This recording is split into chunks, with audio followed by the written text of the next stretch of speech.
इस वीडियो में हम क्लास 10th का पॉलिटी का चैप्टर नंबर 2 संवाद पढ़ने जा रहे हैं। इस वीडियो में मैंने इस पूरे चैप्टर को कवर किया है और हर एक पॉइंट को मैंने आसानी से और बहुत ही छोटे से वे में मैंने इसको समझाने की कोशिश की है।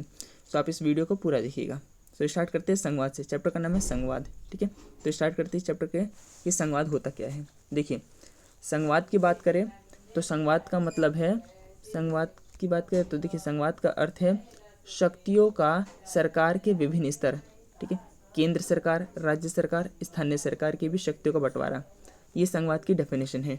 डायरेक्ट एक नंबर में क्वेश्चन पूछ लेता है। देखिए, संवाद की बात करें क्या है, शक्तियों का सरकार के विभिन्न स्तर, केंद्र सरकार, राज्य सरकार, स्थानीय सरकार की भी शक्तियों का बंटवारा क्या कहलाता है, संवाद। अगला है संवाद की विशेषताएं, कि इसकी विशेषताएं क्या क्या है, कौन कौन सी इसकी विशेषताएं हैं। तो इसकी जो पहली विशेषता है वो है दो या दो से अधिक स्तर की सरकारें। उस देश में अगर हम देखें कि संवाद मतलब किन, कैसे कह सकते हैं किसी देश में संवाद है नहीं है, किसी देश ने संवाद की शासन व्यवस्था अपनाई है नहीं अपनाई है, तो इसकी कुछ 5 से 6 विशेषताएं हैं, उस आधार पर हम तय करते हैं। जैसे पहला क्या है, दो या दो से अधिक स्तर की सरकार है। अगर किसी देश में दो या दो से अधिक स्तर की सरकार, जैसे केंद्र सरकार, राज्य सरकार हो गई, इसके अलावा स्थानीय सरकार हो गई, तो इसको हम कहते हैं कि हाँ, वो एक संघीय शासन वाला देश है। ये एक संवाद की विशेषता है। तो पहली विशेषता होगी दो या दो से अधिक स्तर की सरकार होनी चाहिए। दूसरी विशेषता इसकी क्या है कि अलग अलग स्तर की सरकारें एक ही नागरिक समूहों पर शासन करती है, परंतु कानून बनाने, कर वसूलने, प्रशासन का अपना अलग अलग अधिकार क्षेत्र होता है। कहने का मतलब ये है कि जैसे किसी कहीं पे 3 स्तर की सरकारें हैं, तो वो जो 3 स्तर की सरकारें हैं, शासन तो एक ही नागरिक समूह पे करेंगे ना। एक ही, जैसे भारत हो गया, तो भारत में केंद्र सरकार है, राज्य सरकार है, तो सभी पे सभी एक ही नागरिक पर शासन कर रहे हैं ना। उस शासन करने का स्तर अलग अलग है। केंद्र सरकार अपना कुछ काम करेगी, राज्य सरकार अपना करेगी, ठीक है। जैसे कानून, जैसे केंद्र सरकार का कानून बनाने का काम अलग है, राज्य सरकार का कानून बनाने का काम अलग है, ठीक है। इस तरीके से केंद्र सरकार के टैक्स वसूलने का जो सोर्स है, जो स्रोत है, वो अलग है, राज्य सरकार का अलग है। तो कहने का मतलब ये एक ही नागरिक समूह है, एक ही नागरिक है, हाँ, उन पर शासन अलग अलग स्तर की सरकारों का है। तो ये दूसरी विशेषता हो गई संवाद की। जो तीसरी विशेषता है वो है संविधान में प्रत्येक स्तर की सरकारों का वर्णन। अब जैसे 3 स्तर की सरकारें हैं, तो इस तरीके से नहीं कि केवल 3 स्तर की सरकारें बोलने से हो जाए। संविधान में प्रत्येक सरकार की व्याख्या होनी चाहिए, उसके बारे में होना, मतलब उसके बारे में वर्णन होना चाहिए संविधान के अंदर, संविधान के अंदर उल्लेख होना चाहिए उस स्तर का, ठीक है। जैसे भारत में केंद्र सरकार, राज्य सरकार, स्थानीय सरकार है, तो इन तीनों स्तर की सरकारों का स्पष्ट रूप से वर्णन देखने को मिलता है भारतीय संविधान के अंदर। इसके अलावा जो चौथी इसकी विशेषता है, मौलिक अधिकारों को एक स्तर की सरकार नहीं बदल सकती, ठीक है। देखो, यहाँ भी देखो ना, तुम कहीं ना कहीं शक्तियों का बंटवारा कर रहे हैं। अगर कहीं संघीय शासन व्यवस्था है, तो उस देश के जो मौलिक अधिकार हैं, ऐसा नहीं किसी एक देश के, किसी एक स्तर के किसी एक सरकार के पास वो सारी शक्तियाँ, ऐसा बिल्कुल नहीं है। उसके पास जैसे जितने स्तर की सरकारें, सबका उसमें कोई ना कोई इसमें योगदान होना चाहिए, कोई ना कोई इसमें रोल होना चाहिए। तो ये भी एक विशेषता है कि जिस देश में संघीय व्यवस्था होगी या फिर जहाँ संवाद होगा, वहाँ के मौलिक अधिकारों में केवल एक स्तर की सरकार नहीं बदल सकती, सबकी सहमति जरूरी होती है। पांचवी विशेषता है, इसकी पांचवी जो विशेषता है वो क्या है, अदालतों को, देखिए, अदालतों को संविधान तथा विभिन्न स्तर की सरकारों के अधिकारों की व्याख्या करने का अधिकार है। कहने का मतलब ये है कि जो अदालत है, जो न्यायपालिका है, न्यायपालिका के पास ये पावर है कि वो जितने विभिन्न स्तर की जो सरकारें हैं उनके क्या अधिकार हैं, इस बात को बताए, इस बात की व्याख्या करें। इस बात की व्याख्या करने का अधिकार किसके पास है, तो न्यायालय के पास है। और अगली विशेषता है, अलग अलग स्तर की सरकारों का राजस्व स्रोत अलग अलग है, मतलब जो टैक्स वसूलने का काम है वो अलग अलग है। ऐसा इसलिए है ताकि एक सरकार दूसरे सरकार पर नियंत्रण के कंट्रोल में ना रहे। जैसे कहने का मतलब है, ये सेंट्रल गवर्नमेंट है, ये स्टेट गवर्नमेंट है, ठीक है, ये लोकल गवर्नमेंट है। तो सेंट्रल गवर्नमेंट का जो टैक्स वसूलने का, रेवेन्यू का जो सोर्स होगा वो अलग होगा, स्टेट का अलग है, लोकल का अलग है। ऐसा इसलिए है ताकि क्या हो, हर स्तर की सरकारें अपने आप में क्या हो, स्वतंत्र हो सकें। अगर मान लेते हैं कि स्टेट सरकार सेंटर पर डिपेंड होती, जो राज्य सरकारें हैं वो केंद्र सरकार पर डिपेंड होती, तो ऐसे में केंद्र सरकार मनमाने ढंग से काम करती, ठीक है। क्योंकि अगर जिनको राज्य सरकार को केंद्र सरकार से टैक्स चाहिए, ठीक है, अगर राजस्व चाहिए, तो ये इनकी बात माननी पड़ेगी। तो इसलिए क्या है, अलग अलग स्रोत रखने का मतलब ये क्या है, इसका अपना टैक्स वसूलने का क्षेत्र होगा, इसका अपना होगा, इसका अपना होगा। तो इस तरीके से कोई किसी पर निर्भर नहीं होगा, सब अपने तरीके, अपने स्तर पर अच्छा काम कर पाएंगे। तो ये इसे कहते हैं हम संघवाद की विशेषताएं। तो यहाँ पे 6 संघवाद की विशेषताएं दी हैं। संघवाद का भी यहाँ पे सीधे से डायरेक्ट मतलब यही निकलता है कि यहाँ पे भी हम शक्तियों का बंटवारा करेंगे। ऐसा बिल्कुल नहीं करेंगे कि सारी शक्तियाँ एक जगह केंद्रित बिल्कुल नहीं करेंगे। ठीक है, तो ये 6 विशेषता रही संघवाद की। इसके अलावा अगला जो पॉइंट है वो है संघीय शासन व्यवस्था, कि आखिर संघीय शासन व्यवस्था गठन कैसे होता है, किस तरीके से संघीय शासन व्यवस्था का निर्माण होता है, किस तरीके से संघीय शासन व्यवस्था है उसको बनाया जाता है। तो संघीय शासन व्यवस्था स्थापित होने के 2 तरीके हैं। ठीक है, इसका गठन 2 तरीके से होता है। पहला तरीका है साथ आकर संघ बनाना। देखो मैंने हर एक पॉइंट को समझा रखा है और उसको बहुत ही छोटे से तरीके में मैंने इस तरीके से लिख रखा है, पॉइंट टू पॉइंट, कोई भी पॉइंट इसमें छूटा नहीं है। और हर एक पॉइंट से क्या है यहाँ डायरेक्ट क्वेश्चन आता है। जैसे अभी देखो ये लिखा है संघीय शासन व्यवस्था गठन, डायरेक्ट क्वेश्चन यही आता है 5 नंबर में कि संघीय शासन व्यवस्था के कौन कौन गठन के कौन कौन से तरीके हैं। तो इस तरीके से आप डायरेक्ट लिख सकते हो। हर एक पॉइंट को मैंने लिखा है, ऐसा कोई पॉइंट नहीं है जहाँ पे फालतू हो। ठीक है, तो देखो अगर संघीय शासन व्यवस्था की बात करें तो जो पहला तरीका है साथ आकर संघ बनाना, इस पहले तरीका का नाम है साथ आकर संघ बनाना। अब इसमें क्या क्या होता है संघ आकर साथ बनाने में, इसके तहत कहते हैं देखो 2 या 2 से अधिक राष्ट्र आपस में मिलकर एक बड़ा देश बना लेते हैं। ठीक है, अभी मैं आगे इसको समझाने वाला हूँ। जैसे इस तरीके से है, देखो इस तरीके से मैं इसको भी आगे पहले मैं ये पहले मैं ये बता देता हूँ मैं, उसके बाद आके मैं इन सब चीज़ों को समझा दूंगा। देखो पहला क्या था कि 2 या 2 से अधिक राष्ट्र आपस में मिलकर एक देश बना लेते हैं। इसका मतलब 2 छोटे छोटे देश होंगे। तो जब छोटे छोटे देश हैं तो क्या है, अब उन पे कोई बड़ी शक्ति आकर उन पे कब्जा कर सकती है। तो अपनी उस सुरक्षा को बचाए रखने के लिए 2-3 छोटे छोटे राष्ट्र मिलकर एक बड़ा राष्ट्र बना लेंगे। इसके तहत ये होता है। दूसरा, प्रत्येक राष्ट्र अपनी संप्रभुता को बनाए रखता है। ठीक है, तीसरा, राष्ट्र अपनी अलग अलग पहचान को बरकरार रखते हैं। इसके अलावा जब भी ऐसे जो साथ आकर संघ बनाने वाला जो संघ व्यवस्था है, इसमें राज्य सरकार केंद्र सरकार से ज़्यादा शक्तिशाली होती है। अभी बताता हूँ क्यों होती है ऐसा। इसका एग्जाम्पल क्या है ये ज़रूर याद रखना कि डायरेक्ट यहाँ से 1 नंबर में क्वेश्चन पूछ लेता है। एक कंट्री का नाम दे देगा, वहाँ पूछेगा किस तरीके का संघीय व्यवस्था है। तो यूएसए, स्विट्जरलैंड, ऑस्ट्रेलिया, ये जो 3 एग्जाम्पल है ये है संघ आकर साथ बनाने का। ठीक है, अब जितनी भी जो मैंने चीज़ें लिखी हुई है यहाँ पे मैंने एक छोटा सा एग्जाम्पल लिया, मैं इसमें समझा देता हूँ मैं। देखिए जैसे मान लेते हैं ये 2 देश थे छोटे छोटे, ए देश और बी देश। ठीक है, अब इनको इस बात का खतरा रहेगा कि अगर ये अकेले अकेले जैसे छोटे छोटे देश हैं तो कल को कोई भी बड़ी महाशक्तियाँ इन पे कब्जा कर सकती है। ठीक है, तो ये क्या करेंगे, ये आपस में सलाह मशवरा करके एक यूनिट, एक बड़ा देश बना लेंगे। ठीक है, इस तरीके से मान लेते हैं इन्होंने एक देश का गठन कर लिया जिसका नाम रख दिया इन्होंने सी। ठीक है, अब इस सी देश के अंदर ए भी है बी भी, मतलब ये दोनों मिलके ए और बी मिलके एक सी देश का गठन करते हैं। ठीक है, बाकी जो देश होंगे उनके लिए इन दोनों का अलग अलग महत्व नहीं है। इन दोनों जैसे एक ही देश है तो इसके लिए ये और ये अलग अलग देश नहीं है, इसके लिए ये दोनों देश एक ही है। ठीक है, क्योंकि इन्होंने एक बड़ा राष्ट्र का गठन कर लिया है। जैसे अमेरिका है, अमेरिका भी 50 छोटे छोटे राज्यों से मिलकर बना है। इस तरीके से छोटे छोटे 50 राज्य थे, इन्होंने आपस में मिलके क्या कर दिया, एक संगठन बना लिया, एक यूनियन बना लिया। तो इस तरीके से क्या है, जो देश होते हैं संघ आकर साथ बनाने में छोटे छोटे देश हैं, इन्होंने इस तरीके से क्या है एक बड़े यूनिट बना ली। अब यूनिट बनाने के पीछे रीज़न ये होता है ताकि कल को कोई बड़ी महाशक्तियाँ इन पे कब्जा ना कर सके। तो अपने आप को सुरक्षित रखने के लिए, अपने आप का सामूहिक विकास करने के लिए इस तरीके की चीज़ें होती हैं। अच्छा, दूसरी बात इसमें क्या है, इसमें ये लिखा हुआ था कि यहाँ पे देखोगे तो यहाँ पे लिखा हुआ था कि प्रत्येक राष्ट्र अपनी संप्रभुता को बनाए रखता है। तो यहाँ देखो प्रत्येक राष्ट्र अपनी संप्रभुता को बनाए रखता है और राष्ट्र अपनी अलग अलग पहचान को बरकरार रखते हैं। इसका मतलब ये है कि इसके तहत जो गठन होता है, जब जो राष्ट्र हैं एक बड़ी यूनिटी, एक बड़े देश का गठन करते हैं, तो इसमें ये तो है कि हाँ यहाँ पे केंद्र सरकार होगी और ये सभी चीज़ों को देखेगी।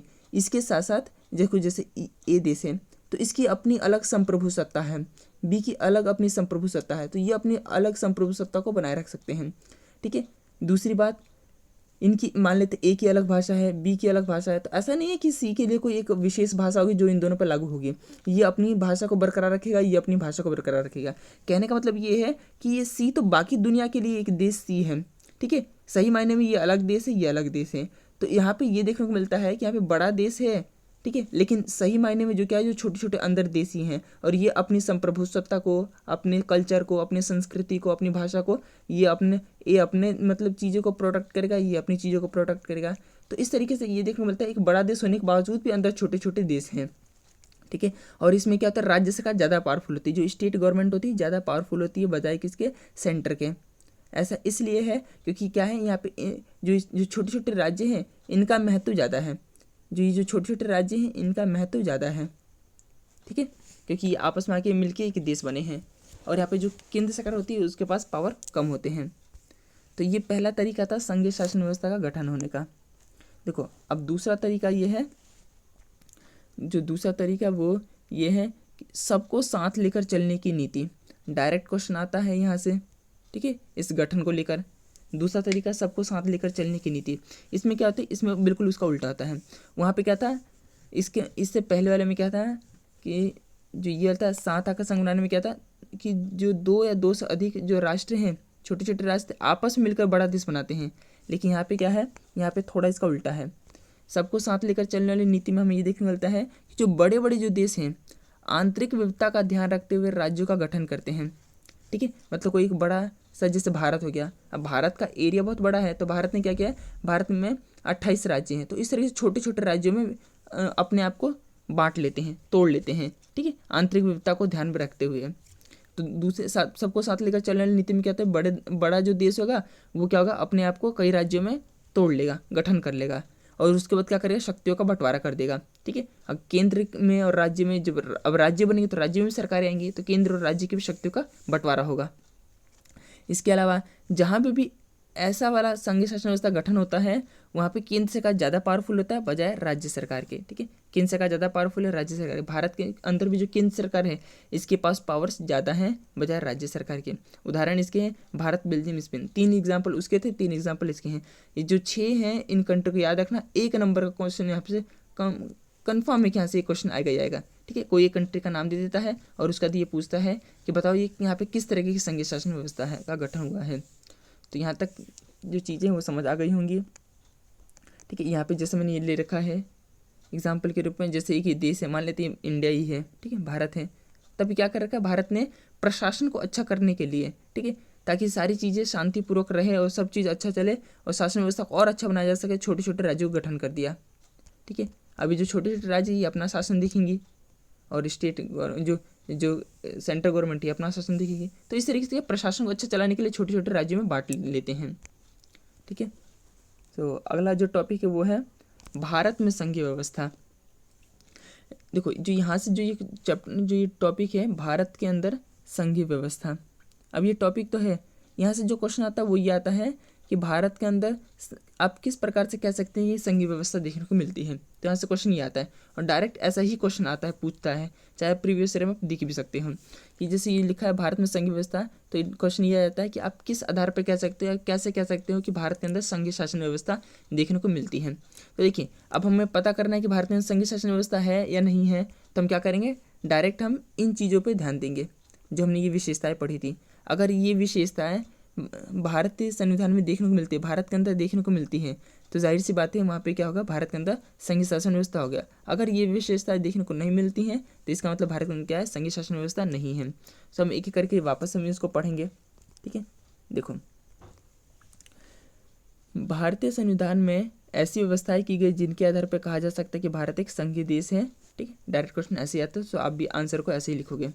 जैसे पहला है संविधान में केंद्र सरकार, राज्य सरकार, स्थानीय सरकार का वर्णन। जैसे हमने पढ़ा था ना कि शक्तियों का मतलब 2 या 2 से अधिक सरकार होनी चाहिए। तो हमारे देश के अंदर क्या है कि जो केंद्र सरकार है, राज्य सरकार है, स्थानीय सरकार है, इनको शक्तियों का स्पष्ट वर्णन है। मतलब स्पष्ट रूप से कहा गया कि केंद्र के क्या काम होंगे, राज्य के काम होंगे, स्थानीय सरकार के क्या काम होंगे।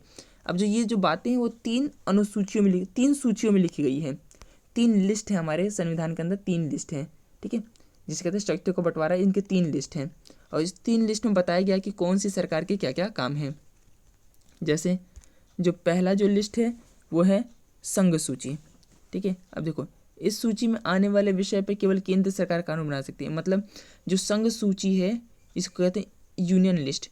जो यूनियन लिस्ट है या संघ सूची है, इसमें जितने भी विषय आएंगे उसमें कानून बनाने का अधिकार केवल केंद्र को होता है। संघ का मतलब ही होता है केंद्र, ठीक है। तो संघ से याद रखना केंद्र से, ठीक है। संघ सूची में जितने विषय आएंगे उस पर कानून बनाने का अधिकार केंद्र का होता है। अब यहाँ से भी एक क्वेश्चन कंपलसरी है कि यहाँ से भी आता ही आता है। कोई एक विषय दे देगा, पूछेगा किस सूची का विषय है, ठीक है। तो प्रतिरक्षा मतलब डिफेंस, प्रतिरक्षा हो गया, विदेशी मामले, इसके अलावा बैंकिंग हो गया, संचार हो गया, मुद्रा एवं राष्ट्रीय महत्व के जितने विषय हैं सब संघ सूची के तहत आते हैं। दूसरा जो लिस्ट है वो है राज्य सूची। अब राज्य सूची का मतलब होता है, देखो ऐसे विषय मतलब इसमें जो विषय आएंगे उस पर केवल राज्य सरकार ही कानून बना सकती है और कोई सरकार कानून नहीं बना सकती है। इसके विषय क्या है? पुलिस, व्यापार, कृषि, सिंचाई और स्थानीय महत्व के विषय। इनके विषय को जरूर याद रखना। एक क्वेश्चन यहाँ से भी आता ही आता है कि कोई भी एक विषय दे देगा और पूछे किस विषय के तहत आते हैं। तो संघ में जो ऐसी जो चीज़ें आती हैं जो सेंट्रल गवर्नमेंट के तहत आती हैं, या फिर जो राष्ट्रीय महत्व की जो चीज़ें होती हैं वही आती हैं संघ में। राज्य में क्या होती है? जो राज्य के लिए है, जैसे पुलिस राज्य की होती है, व्यापार है, कृषि है, सिंचाई है, स्थानीय महत्व के विषय हैं। तो ये सारे राज्य सूची के विषय हैं। तीसरा जो लिस्ट है वो है समवर्ती सूची। देखिए इस सूची में आने वाले विषय पे केंद्र सरकार तथा राज्य सरकार दोनों ही कानून बना सकती हैं। मतलब इसमें जितने विषय आएंगे दोनों सरकार इस पे कानून बना सकती है, लेकिन एक कंडीशन है, अगर एक ही विषय पे दोनों सरकारों ने, ठीक है, जो दोनों स्तर की जो सरकार हैं कानून बनाते हैं तो केंद्र सरकार का मान्य होगा और राज्य का अपने आप डिलीट हो जाएगा। कहने का मतलब दोनों कानून बना सकते हैं समवर्ती सूची में, लेकिन अगर एक ही विषय मान लेते शिक्षा के ऊपर राज्य सरकार ने भी कानून बनाया, केंद्र सरकार ने भी कानून बनाया, तो इसके तहत क्या होगा ये देखने को मिलेगा कि जो केंद्र का होगा वो मान्य होगा, राज्य का डिलीट हो जाएगा। इसके तहत कौन कौन से आते हैं? तो इसके तहत ये कुछ विषय आते हैं: शिक्षा, वन, मजदूर संघ, विवाह, गोद लेना और उत्तराधिकार। ये विषय याद रखना। और अधिकतर ये देखने को मिला कि समवर्ती सूची से ही ज़्यादा ये पूछते हैं, ठीक। तो इस चीज़ को याद रखना, इन तीनों विषय को याद रखना, और तीनों विषय में कौन कौन से लिस्ट में कौन कौन से विषय आते हैं ये ज़रूर एक बार देख लेना। इसके अलावा एक चौथी लिस्ट जो है, वैसे तो 3 लिस्ट कंपलसरी की हमारे उसमें मेंशन है, लेकिन चौथी लिस्ट के बारे में बताया जाता है। जो चौथी लिस्ट वो बाकी बचे विषय। कहने का मतलब ये है कि जब हमारा संविधान बन रहा था तब क्या है, ये जो तीन प्रकार के जो लिस्ट है इन्हीं की व्याख्या की गई है हमारे संविधान में। लेकिन फिर बाद में हमें ये भी देखने को मिला है, चलो इसमें तो कुछ विषय हैं, इसमें कुछ विषय, इसमें कुछ विषय हैं। फिर बाद में हमें इस बात का एहसास हुआ कि कुछ ऐसे भी विषय हैं जो ना तो संघ सूची में आते हैं, जो राज्य में आते हैं, ना ही समवर्ती सूची में आते हैं। तो इसके लिए क्या करें? तो इसके लिए क्या है, एक नया लिस्ट बनाया गया जिसका नाम रखा गया बाकी बचे गए विषय। इसमें क्या देखो, इसके अंतर्गत ऐसे विषय आते हैं जो संघ सूची, राज्य सूची तथा समवर्ती सूची में शामिल नहीं है। इस सूची में आने वाले विषय पर केवल केंद्र सरकार ही कानून बना सकती है, क्योंकि हमने पढ़ा है भारत के अंदर जो संघीय शासन व्यवस्था है उसमें केंद्र सरकार ज़्यादा पावरफुल है, इसलिए देखोगे तो केंद्र के पास ज़्यादा शक्तियाँ हैं। तो जो बाकी बचे विषय हमने केंद्र को ही दे दिया है कि केंद्र ही इस पर कानून बनाएगी। इसके विषय कंप्यूटर से संबंधित जितने भी जो विषय हैं वो क्या है, ये बाकी बचे विषय के अंतर्गत आते हैं। इसके अलावा ये तो रही देखो, ये जो चीज़ें हैं ये वो चीज़ें जिसके आधार पर क्या है ये देखा गया है कि यहाँ पे शक्तियों का बंटवारा है, और शक्तियों का बंटवारा संघवाद की बात करता है। तो इस आधार पर कहते हैं कि भारत के अंदर संघीय शासन व्यवस्था है। और क्या है, किन किन आधारों पर कह सकते हैं? तो हम कह सकते हैं कि देखो भारत में 3 स्तर की सरकारें हैं, केंद्र सरकार, राज्य सरकार, स्थानीय सरकार, हमने ये पढ़ लिया। इनमें किस तरह की शक्तियों का बंटवारा है हमने वो पढ़ लिया। तीसरे क्या है, शक्तियों के बंटवारे से संबंधित जो विवाद होता है न्यायपालिका सुलझाती है, ये भी एक संघवाद की विशेषता तो भारत में भी पाई जाती है। इसके अलावा प्रत्येक सरकार के राजस्व के स्रोत अलग अलग हैं। ऐसा इसलिए है ताकि कोई भी सरकार दूसरे सरकार पर निर्भर ना हो, हर किसी के पास अपना राजस्व का एक स्रोत हो, ठीक है। इसके अलावा जो अगला जो टॉपिक है वो है संघीय शासन व्यवस्था चलती कैसे है, ठीक है। अब ऐसा तो आएगा नहीं क्वेश्चन कि संघीय शासन व्यवस्था चलती क्यों है, कैसे है। तो इस तरीके से क्वेश्चन पूछता है कि भारत में जो संघवाद है वो कैसे सफल रहा। यहाँ से इस टॉपिक से ये क्वेश्चन आता है कि भारत के अंदर संघीय शासन व्यवस्था कैसे सफल रहा। इससे पहले जो क्वेश्चन आता है वो आता है भारत में किस प्रकार से कह सकते हैं कि संघीय शासन व्यवस्था वाला देश है। और यहाँ से जो क्वेश्चन आता है वो आता है कि भारत में संघीय शासन व्यवस्था सफल कैसे रहा, ठीक है। तो इसके कुछ ये रीज़न है, इन आधार पर हम कहते हैं कि भारत के अंदर जो संघीय शासन व्यवस्था है वो क्या रहा है, सफल रहा है। जैसे पहला, संवैधानिक प्रावधान। हमारे संविधान में ही कुछ ऐसे प्रावधान किए गए हैं जिसके आधार पर संघीय शासन व्यवस्था भारत में सफल रहा। ठीक है, जिसमें से एक संवैधानिक प्रावधान ये शक्तियों का बंटवारा है। संघ सूची, राज्य सूची, संवर्ती सूची, इनका स्पष्ट रूप से वर्णन है कि किसके क्या क्या काम होंगे। तो इस आधार पर हम कहते हैं कि जो भारत के अंदर कुछ संविधान में कुछ ऐसी प्रावधान है जिनके आधार पर हम कहते हैं कि भारत के अंदर संघीय शासन व्यवस्था सफल रही है। दूसरा, भारतीय लोकतांत्रिक राजनीति। कहने का मतलब भारत एक लोकतांत्रिक देश है। अब उस लोकतांत्रिक देश में हमने शक्तियों का बंटवारा कर रखा है। उसमें इसके राज्य मतलब ये एक ऐसा लोकतांत्रिक देश है जहाँ पे सभी को समान अवसर मिलता है। ठीक है, शक्तियों कहीं एक जगह केंद्रित नहीं है, शक्तियों का बंटवारा किया गया है।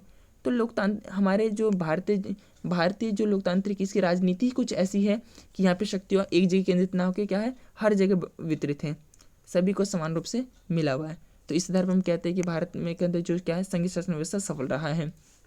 तीसरा, भारत में क्या है, विविधता का आदर है। मतलब कहने का मतलब यहाँ पे जितने भी जो जाति, धर्म, संप्रदाय, भौगोलिक क्षेत्र, आदिवासी, मतलब हर स्तर पे क्या है, जितनी भी हमारे अंदर भारत के अंदर विविधता है, भारत उन विविधता का आदर करता है, सम्मान करता है, रिस्पेक्ट करता है, जिसके कारण सब संतुष्ट हैं। और इसलिए क्या ऐसा देखने को नहीं मिलता है कि भारत में बहुत बड़े बड़े आंदोलन होता हो या भारत को तोड़ने की बात की जाती हो, ऐसा कुछ देखने को नहीं मिलता। और इस तरीके से भारत के अंदर संघीय शासन व्यवस्था सफल रहा है। इसके अलावा अगली जो विशेषता है, सबको साथ लेकर चलने की विशेषता, सबको साथ लेकर चलने की विशेषता। ठीक है, हमारे देश के अंदर जो अमीर वर्ग है, ठीक है, जो रिच क्लास है, जो पुअर क्लास है, ठीक है, SC है, ST है, तो हर वर्ग है उसको समान अवसर मिलता है। तो इस तरह से सबको साथ लेकर चलने की बात की जाती है भारत के अंदर। तो इस आधार पे कहते हैं कि भारत के अंदर जो संघीय शासन व्यवस्था है वो क्या है, सफल रहा है। तो यहाँ से क्वेश्चन ये आता है। अगला टॉपिक है भाषाई राज्य। अगला जो टॉपिक वो क्या है, भाषाई राज्य। अब यहाँ से तो एक एक नंबर के क्वेश्चन आते हैं, तो आप इसको भी देख लेना। देखिए, भाषाई राज्य की बात करें तो 1950 के दशक से भारत के अंदर नए राज्य की मांग उठी। जब भारत 1947 में आजाद हुआ और 1950 के आसपास जब इलेक्शन होने लगा, तो उसी समय से क्या है, भारत के अंदर नए नए राज्य बनाने की मांग उठने लगी भारत के अलग अलग क्षेत्रों में। और इसी आधार पर क्या है, आंध्र प्रदेश भाषा के आधार पर गठन होने वाला पहला राज्य। याद रखना, एक क्वेश्चन पूछ रखा है और भी ये आने वाले टाइम में ये आ सकता है कि आंध्र प्रदेश क्या है, भारत का पहला ऐसा राज्य जो भाषा के आधार पे अलग होता है या गठन होता है। इसके अलावा वर्तमान में देखेंगे तो देखो 1950 का भारत और एक आज के भारत में देखेंगे तो एक बहुत बड़ा अंतर है। अंतर क्या है, भारत का मैप बिल्कुल ही बदल गया है। स्टार्टिंग में 5 या 6 राज्य ही थे मेन, ठीक है, लगभग, और जितने भी राज्यों केंद्र शासित प्रदेश मिला के लगभग 14 थे। आज जो है राज्य बढ़ के कितने हो चुके हैं, 28 हो चुके, कितना डबल हो चुका है। तो अगर हम देखिए तो क्या है, कई राज्य नए बनाए गए, कई राज्यों की सीमाओं में परिवर्तन किया गया। इसके अलावा देखो, शुरुआत में जो इस प्रकार जो नए राज्यों गठन एक समस्या के रूप में देखी जा रही थी। जब भारत आज़ाद हुआ, नए राज्यों की डिमांड होने लगी, तो उस समय हमारे नेताओं को लगा कहीं इस तरीके से भारत टूट ना जाए। अगर जब हम अलग अलग भाषा, धर्म, इसके अलावा संस्कृति, भौगोलिक आकार के आधार पर हम बांटने लगे तो भारत के कितने ही टुकड़े हो जाएंगे। तो इस तरीके से स्टार्टिंग में हमें लगा था कि जो नए राज्यों का गठन करना है एक ही समस्या है, कहीं से भारत को नुकसान ना पहुंचे। लेकिन वर्तमान में अब आज हम देखते हैं, जब लगभग 70-75 साल हो गए, तब हम इस बात को महसूस कर सकते हैं कहीं ना कहीं के राज्यों का बंटवारा करना, गठन करना हमारे प्रशासनिक सुविधा के लिए लाभकारी रहा है। ठीक है, और एक सफल चीज़ें साबित हुई हैं। तो यहाँ से 1 नंबर के क्वेश्चन आते हैं, इन सब चीज़ों का ध्यान रखना। इसके अलावा अगला जो टॉपिक है वो है भाषा नीति। देखिए, भाषा नीति की बात करें तो भारत के अंदर कोई एक राष्ट्रभाषा नहीं है। भारत में जैसे जो हिंदी है, तो हिंदी कोई देश की भाषा नहीं है हिंदी, ठीक है, कोई राष्ट्रभाषा नहीं। भारत में कोई राष्ट्रभाषा है ही नहीं। देश में हिंदी की बात करें तो केवल 40% लोग ही हिंदी बोल सकते हैं बस। मतलब आधे लोग भी, भारत के अंदर आधे लोग भी ऐसे नहीं हैं जो कि हिंदी बोल पाते हों, 40% लोग ही हिंदी बोल पाते हैं। तो इसके लिए क्या है, हमारे देश में कोई राष्ट्रभाषा नहीं है, राज्य भाषा है। और कितनी भाषा, तो 22 राज्य भाषा हैं। अनुसूचित भाषा, राज्य भाषा एक ही है। 22 भाषा को हमने राज्य भाषा का या अनुसूचित भाषा का दर्जा दिया है। इसके अलावा 1965 तक हमने मतलब स्टार्टिंग में लक्ष्य रखा था कि स्टार्टिंग में क्या है, हम 1965 तक ही इंग्लिश का प्रयोग करेंगे, उसके बाद इसको बैन कर देंगे या इसको ख़त्म कर देंगे। लेकिन होता क्या है, जो गैर हिंदी शासित क्षेत्र हैं जैसे तमिलनाडु हो गया, तेलंगाना हो गया, केरला हो गए, तो यहाँ पे क्या, यहाँ पे ये देखने को मिलता है आंदोलन होता रहता है कि आप इंग्लिश को नहीं हटा सकते, क्योंकि ये लोग हिंदी बोल नहीं पाते हैं, या तो इनकी ये स्थानीय भाषा होगी तमिल, तेलुगु, मलयालम, या तो इंग्लिश में कम्युनिकेट कर पाते हैं। तो इस तरीके से इनका बहुत ज़्यादा विरोध रहा है, आंदोलन ये करते रहे हैं अक्सर टाइम को लेकर। तो इस चीज़ों को लेकर क्या है, इसका जो डेट है वो आगे बढ़ाते गए और इस तरीके से वर्तमान में भी ये चालू है इंग्लिश। वैसे तो स्टार्टिंग में ये लक्ष्य रखा गया था कि 1965 के बाद हम इंग्लिश को मतलब राज्य भाषा किसी प्रकार से इसका उपयोग नहीं होगा, लेकिन आज भी कई सारे राज्य ऐसे हैं जहाँ पे क्या है हिंदी नहीं बोली जाती है, तो वहाँ पे ये इंग्लिश एक भाषा है। तो इसलिए ये देखने को मिला है कि वहाँ पे आज भी क्या हमने इंग्लिश को बैन नहीं किया है। अगला जो टॉपिक है वो केंद्र और राज्य संबंध है। देखिए, केंद्र राज्य संबंध की बात करें कि किस तरीके से केंद्र और राज्य का संबंध रहा है, तो 1950 में केंद्र और राज्य में एक ही पार्टी का शासन रहा है। कहने का मतलब ये है कि जब भारत आज़ाद हुआ था तो उस समय कांग्रेस का शासन था।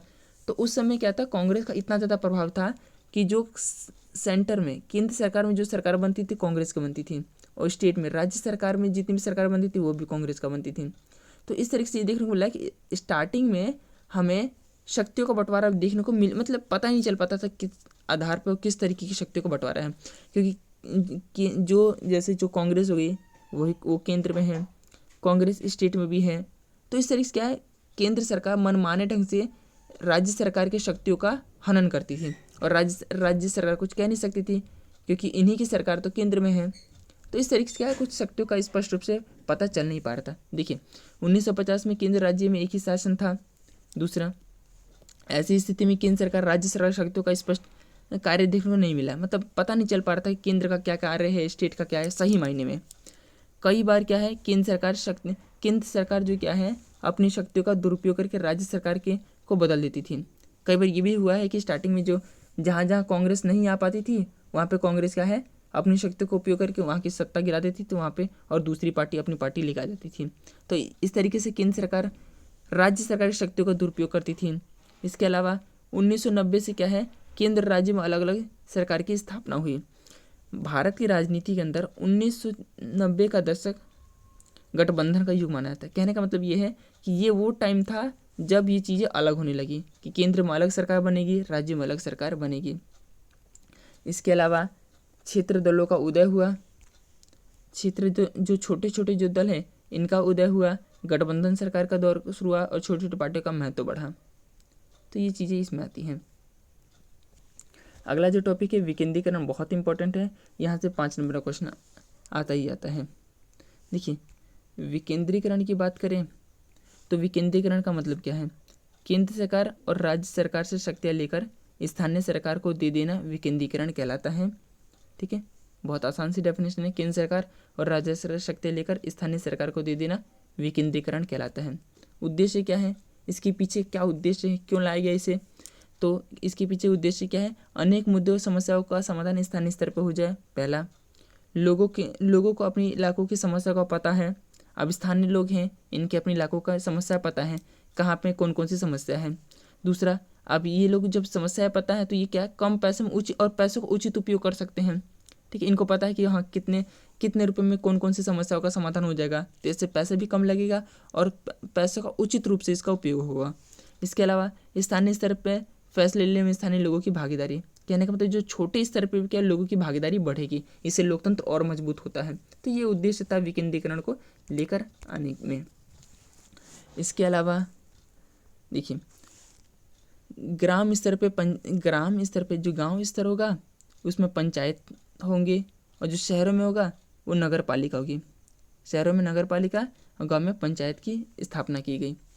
शुरू में ये राज्य सरकार के पूरे कंट्रोल में थी, मतलब राज्य सरकार ही इनके इलेक्शन को देखेगा, इनके राजस्व को देखेगा, मतलब पूरी तरीके से ये लोग पंचायत और नगर पालिका राज्य पे ही डिपेंड हुआ करती थी। लेकिन भारत के अंदर वास्तविक विकेंद्रीकरण जो हुआ वो 1992 में जाके 2 संशोधन हुआ, 73वां और 74वां संविधान संशोधन हुआ। 2 संशोधन हुए, संशोधन का नाम 73वां संविधान संशोधन और 74वां संविधान संशोधन 1992 में हुआ। इसको कहते हैं कि वास्तविक विकेंद्रीकरण, वास्तविक सही मायने में शक्तियों का बंटवारा। रीज़न क्या था, इससे पहले पंचायतें थी, अब उनका चुनाव राज्य को पड़ता तो राज्य का भी इनका इलेक्शन करवाती नहीं थी। ठीक है, कोई राज्य इनको सीरियस लेती ही नहीं थी।